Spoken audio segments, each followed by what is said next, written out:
Have you ever wanted to bring your travel stories to life? In just a few minutes, I will show you how to create a stunning animated travel map in DaVinci Resolve.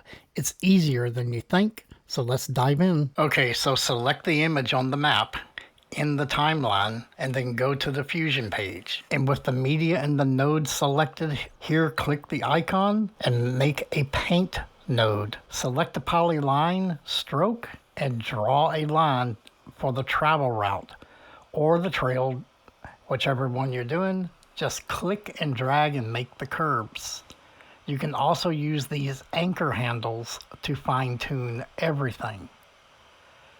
Here in the brush controls, you can change the color of the stroke size, and the softness. Down here, you can change the spacing to 2 to create a dotted line. Once you've done, make sure the player head is at the frame 0 to the start of the clip, and then hit this diamond to create a keyframe for the right on effect and set the end value all the way to 0. Then put the playhead at the end of the clip and create another keyframe and set the end value back to 1. Now you have this travel route animation, and if you want the animation to be finished sooner, then just create the last keyframe sooner. It will just move faster. You can also add an image or a logo, for example, like this, so the image on the logo leads the line. What you have to do is just copy the paint node, connect it to the line,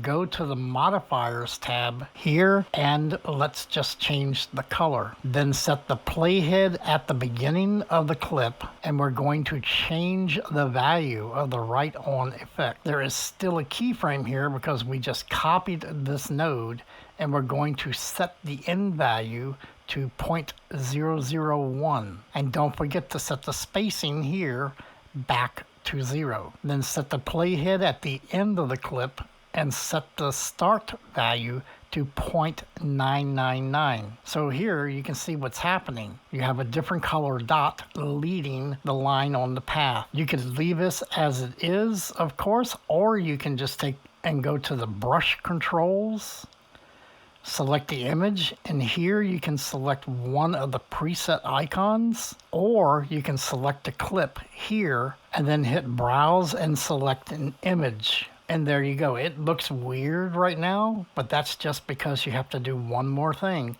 and that is to hit the icon right here to set the apply mode to merge, and voila, that's all it takes.